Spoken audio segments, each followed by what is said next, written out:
going through our build.init, which is pretty much the first two methods inside of any index.js, you'll see that you have your this.build.init papa and build.init papa.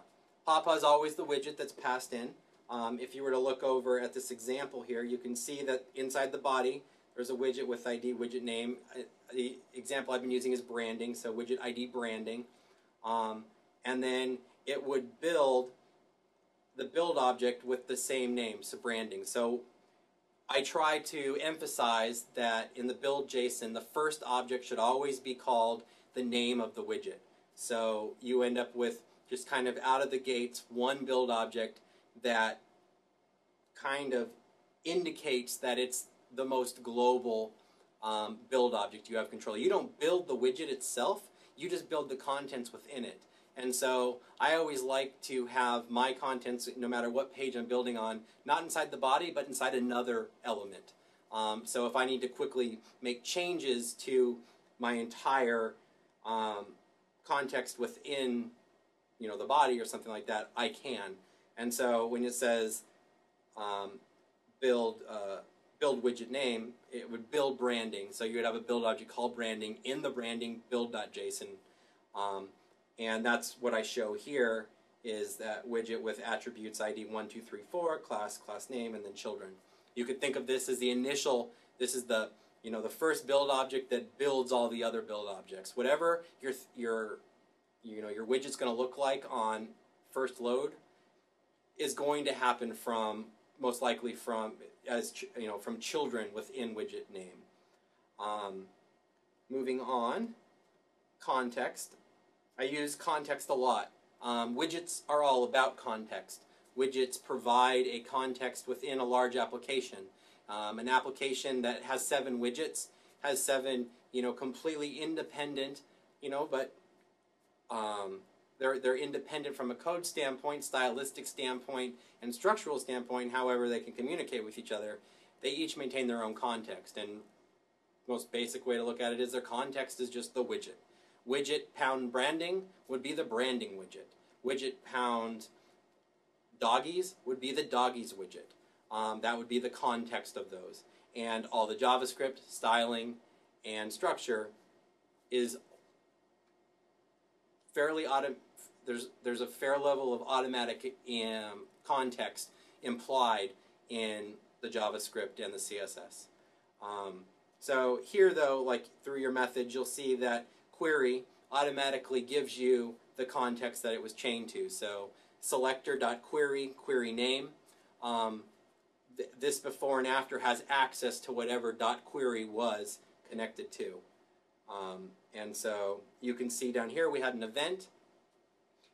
When you click on an H6, this .query, it's going to call query XYZ name with the context of this, which would have been whatever H6 you clicked on. And it would go through the before and return. And when it returns this data, that would go to the server, to the controller that's specified for XYZ name, and then it would go to after. That initial this would be available to both before and after using L, the variable L. Now, the controller XYZ name gets its path from the queries config.json file that sits on a little outside of the widget. It sits in a more global location.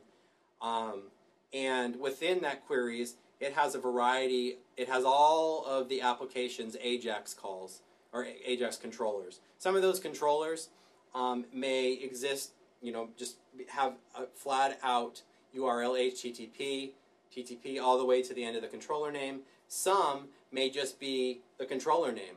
Some may be prefixed with a slash. If they don't have a URL in front of them, a path name in front of them, they will resort to what's referred to as the default controller. And the default controller is a property set in this queries config as well. If you don't want to specify the default controller and you're not specifying an HTTP over here, you can specify a path keyword. let's say. And so path colon controller name would basically, if that path, let's say, let's call it coupons. We have an API that we access that's called the Coupon API that has the root URL http www.coupons.com/list, or no, sorry, just /list/. That's the root that all controllers for coupons goes after. So that root can sit in our global .json file, which is our global config. It's kind of our highest level of configuration. It's where we set all of our API roots. And you can refer to those roots with their, whatever the root's property name is in the config object, colon controller name. These two levels of configuration allow you to control query controllers from a global standpoint, but also control their roots, their path names from a global standpoint as well. So you kind of have a two-level approach to making changes to things that sometimes might be much more difficult than a large project. Queries can be reused across all projects, but their before and afters are always specific just to that widget. Moving on here. In this example, I basically show that, it's the same example that we just looked at, this query XYZ name. This calls, blue, go away. So that calls this query XYZ name, which goes to what my framework is doing, if you care to understand, is it's basically just doing a get JSON to this controller with this data that's returned here, and then it's returning this JSON into after. So it's just like writing get JSON over and over again, but with this you're getting context, you're getting two levels of configuration management, and you're getting reusability. You can reuse a query in different ways. If you query for a shopping cart on the checkout page, it's a different view, a different query, same query, you're just building it differently. And it might be within a different widget versus when you're in the catalog and you have the shopping cart down the side of the page.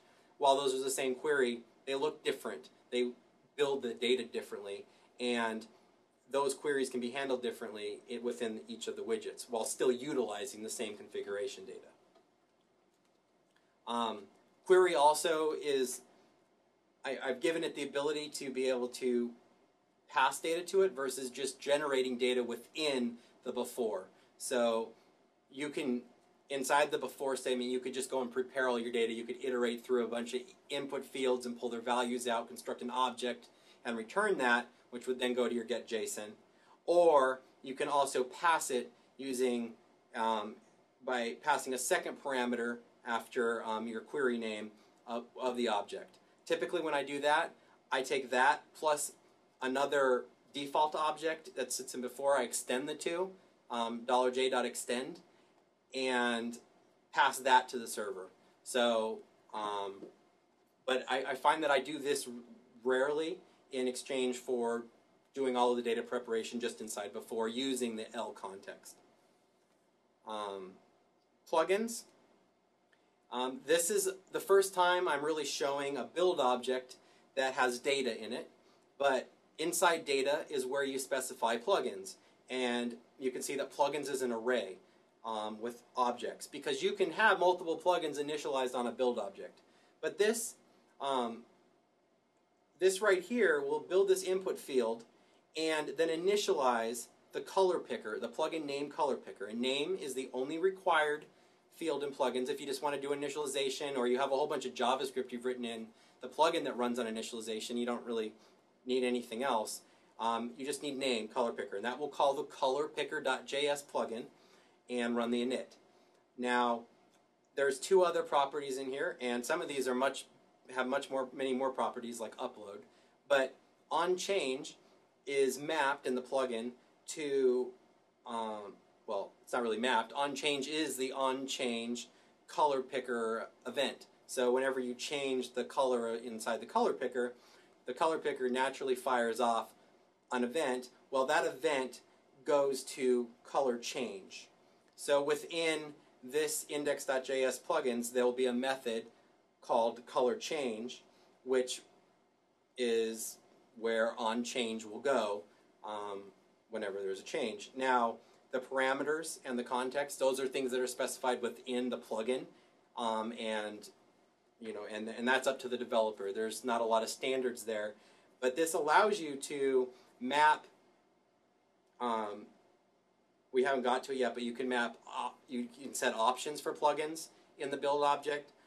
You can initialize as many plugins as you want on a build object, and you can map callbacks directly from the build object to the JavaScript. So, onChange can have whatever name you want to give it. You might have multiple onChanges. You have an upload that when you upload a file and it overwrites the current image on the page, that might be an onChange, versus when the color picker changes, that's an onChange. Well, this allows you to be more descriptive with it in the index.js. But by existing in the build.json, it also allows you to template some basic functionality. And you can see in the gray, kind of grayed out here, default red.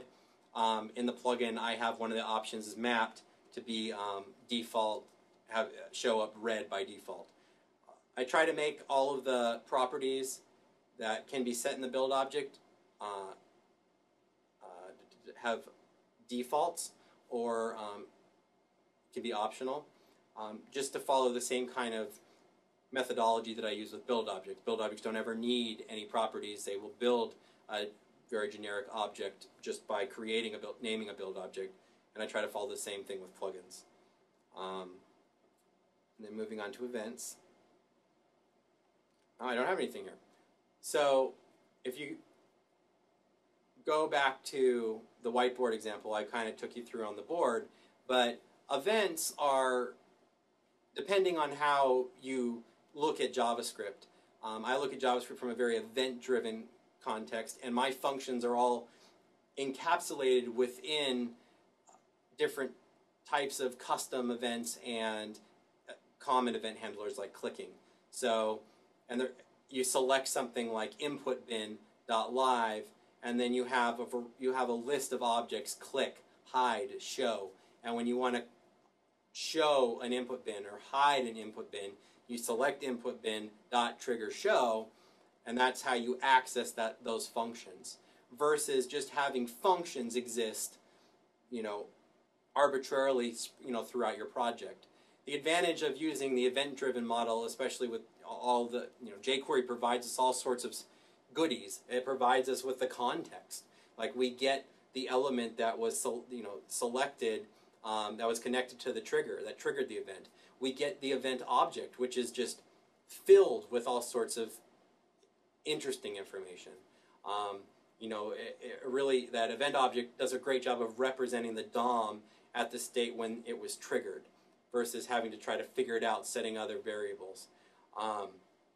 So definitely investigate events and triggers in jQuery, because it will really help you do the most with events. Context is passed to events. Context can always be comma delimited to the selectors to keep you from having to always specify widget pound branding before your selector. Widget pound branding space input bin. It can be represented by input bin comma context. The context represents the widget. This keeps the events encapsulated within that widget. Not following that concept of putting context or the widget pound branding opens you up to interfering with other input bins and other widgets, which we want to avoid.